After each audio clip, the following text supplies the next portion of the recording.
Has Donald Trump brought the world to the doorstep of a third world war? Look, history has witnessed that major wars never start in a single day or with a single explosion. They simmer slowly through broken promises and arrogant statements.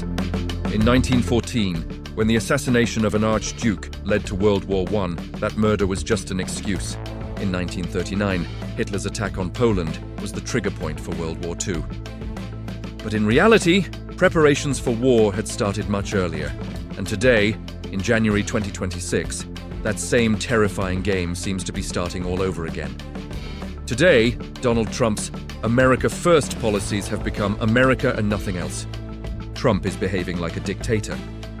Now, America's friend is only the one who bows to America, and an enemy is anyone who dares to think of their own interests or goes against any American decision. That's why what the world has seen this year feels like the trailer of a horror film. Trump has done what no American president has done in 250 years of history. Trump declared himself the acting president of Venezuela. And that was the point when the world realized that now, law, order, freedom, and security depend solely on Trump's mood. That is why today we must understand, is the world really on the brink of World War III?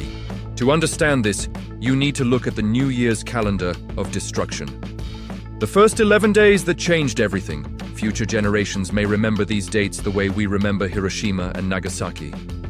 At the start of this year, on January 1st, American commandos landed in Venezuela's capital. President Maduro was taken from his home. The White House said, "Dictatorship is over, Venezuela is free." But he was the elected president. When his wife appeared in court, there were dark circles under her eyes. The question arose, where did the America that talks about human rights go? Then on January 3rd, near Venezuela, the US Navy surrounded a Russian nuclear submarine and oil tanker and seized it. Russia watched. This was a provocation. On January 5th, the biggest tax in history was imposed on India. The logic given was that Prime Minister Modi didn't call Donald Trump, which hurt his ego. So a 50% tariff was slapped on India. On January 6th, American ships blocked oil tankers headed to China. China said, "This is not just about oil, you're trying to choke us." But Trump said, "We don't care. If you want oil, buy it from us. Venezuela is ours now." On January 7th, Putin and Kim Jong-un held an emergency meeting, and the world wondered if Russia was also preparing for an alternative. Chinese President Xi Jinping wasn't seen, but Kim Jong-un, Xi, and Putin are all America's staunch enemies. If these three are meeting, are they preparing something against America? And add Iran to this calendar of destruction. Because what's happening in Iran isn't just an internal story, America is involved too. Elon Musk is also part of the story, as he's helping broadcast images from Iran worldwide through his internet. But the real shock came when America threatened Denmark, saying, "Sell us Greenland." Denmark's fight is the most dangerous because it could break NATO. That Aishi says when it became clear that America is no longer loyal even to its friends. On one hand, slapping a 50% tax on India, and on the other, blackmailing NATO countries, saying, "Give us what we want, or we'll take it by force." Now the question is right only what Donald Trump thinks is right? We told you in the calendar of destruction that on January 1st, Maduro was taken. But why? Was it for democracy? If you think so, you're naive. History says America has been playing this game since 1823, when it created the Monroe Doctrine, meaning all of Latin America is America's backyard. In the last 100 years, America has toppled governments in Panama, Chile, and Grenada. But what's happening in 2026 is different.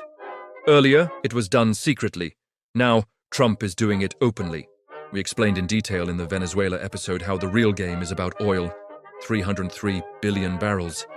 17% of the world's oil is there. That's why Trump removed Maduro and, in one stroke, put the world's biggest oil treasure under American control. But the most shocking thing is that in 250 years, no American president has ever openly declared himself president of another country. Trump did it. He is telling the world that Venezuela's oil will flow only where he opens the tap. It's like controlling the world's power supply. There are many other factors, as we explained in the Venezuela episode. You can watch that on YouTube. But America also insulted Russia.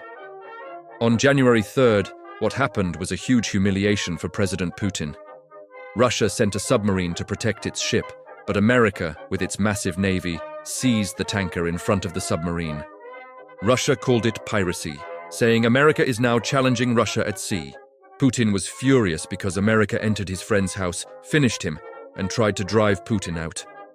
America is now doing this even with its friends, imposing a 50% tax on India just because Modi didn't call. But this wasn't about ego. It was a warning to those questioning the supremacy of the dollar. You have to go back to 1944, when the world accepted the dollar as king. For 80 years, everything, needles, oil, has been traded in dollars, making America a superpower. But in recent years, India, China, and Russia have refused to worship this god. The 50% tax on India is America's way of twisting India's arm. The real issue is Russian oil and the dollar itself. That's why we're calling Trump Dollar Trump. India is buying oil from Russia to provide cheap fuel to its people, trading in non-dollar currencies. America fears that if a big market like India abandons the dollar, the US economy will collapse like a house of cards. So, the 50% tax is a punishment for India for defying America's warning about trading with Russia. This isn't just about India, it's about BRICS. China, Russia, and India are preparing to trade in their own currencies. There was news that Saudi Arabia might join them. So this is a war of money, not guns, and Dollar Trump is ready to ruin the world. And it's not just with enemies like China, Russia, North Korea, or distant friends like India. America is now breaking trust within Europe too. European countries are realizing that Trump's friendship is only about business. NATO is in danger. In 1949, America and Europe created NATO, vowing that if one is attacked, all will fight together. For 76 years, Europe slept peacefully, trusting America would protect them. But on January 11th, Trump strangled that trust, saying he would take Greenland by force if Denmark didn't give it up. Greenland isn't just a chunk of ice. It's a treasure trove of rare minerals for mobiles and missiles. This threat is the final nail in NATO's coffin. European countries are scared, realizing that if America grabs its friend's land, what's the difference between friend and foe? That's why countries like Poland and Germany are increasing their armies, knowing America won't save them in a crisis. If America's friends are realizing this, so are its enemies. We told you in the calendar of destruction that Kim Jong-un and Putin met. After Trump declared himself president of Venezuela on January 11th, the world realized that the era of dialogue is over. Now, fear must be met with fear. That's why, after Trump's post, Kim Jong-un fears for his own throne. Seeing what happened to Maduro, Trump may be signaling that Kim could be next. But North Korea is ready with nuclear weapons and is ramping up missile tests to warn America, "You're within our range." Intelligence agencies believe Russia and North Korea are closer than ever. Kim Jong-un has hinted that if Trump thinks he's Venezuela's president, then missiles could reach Washington. A direct threat that could turn into world war. But there's another war you can't see. Today's world runs more in cyberspace than on land. Here, a hidden war is raging, and that's where Elon Musk comes in. Remember in the Venezuela episode, we told you how Musk's company Starlink played a key role in blackouts and communication? Reports say Musk is also involved in Iran, helping spread information. So, for regime change, Musk is supporting Trump. This is creating a new kind of fear, the fear of darkness, of blackouts, of a war before the missiles even fly. Leaked reports say Russia and China have activated their cyber armies. The fear is that America and its allies could hack power grids. Imagine a war where, with one click, an entire city goes dark. No ATMs, no hospital machines, no water, no internet, no phones. We'd be back in the Stone Age. Russia has warned that if their GPS is touched, they'll blow up all American satellites in space. Don't you see all the signs pointing toward world war? If you still don't, consider the scariest part. The rich are already preparing. Yes, the world's wealthy are investing heavily in bunkers. Billionaires in Silicon Valley and big bankers are suddenly spending a lot on security. Demand for bunkers in New Zealand and Switzerland has surged. They're not running away, just preparing, because they have the means. These bunkers are said to have 5 years' worth of food, oxygen, and weapons. The common man may wonder what's going on, but the rich know that when Trump declared himself president of Venezuela, it crossed a line. After which, the risk of world war or nuclear war rises. When billionaires build homes underground, it's a sign that all is not well above, and something could fall from the sky. And when it does, the world will be devastated. That's why the rich are preparing now. No one knows how much destruction a world war would bring, but some disasters could hit you even now. The markets are calm, but this is the calm before the storm. Oil is at $63 a barrel. No panic yet. But experts say this is just the calm before the storm. The market is quiet, thinking America will let oil flow. But the danger is, if Russia or Iran blocks oil in retaliation, prices won't just rise, they'll skyrocket. Experts believe if tensions rise, oil could drop to $50 a barrel. But if that happens, it won't just hurt the rich, it'll break the common man's back. There will be chaos. Prices of milk, vegetables, medicines will double. EMIs will rise. Banks will hike interest rates. Jobs will be lost. Companies will start layoffs, and people will hoard cash and gold. Trust in banks and governments will erode. So, as we stand on the morning of January 2026, it's crucial to understand where we are. We live in a world where the most powerful country's president has made himself a super president. He believes only what he thinks is right.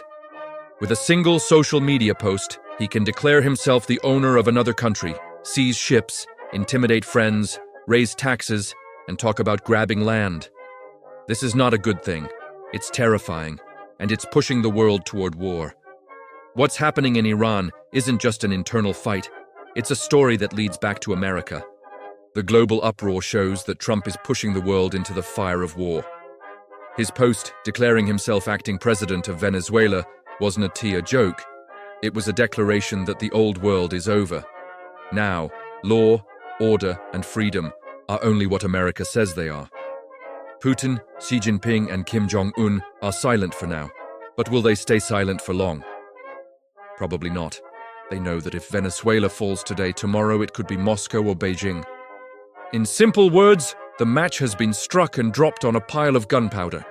The rich are holding their bunker keys, armies are at the borders, and we ordinary people are just waiting for the first explosion.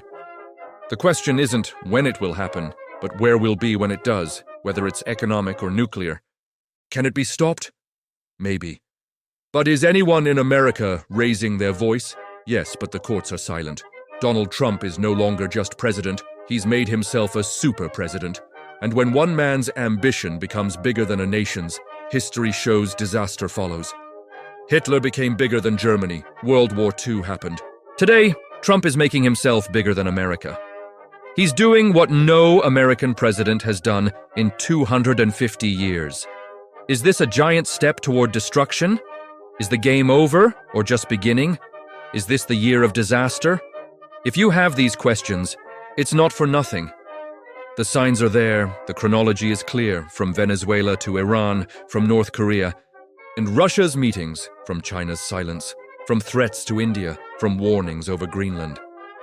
The question remains, is Donald Trump about to plunge the world into World War III? This question should worry you. What do you think? Your answer is in the comments section.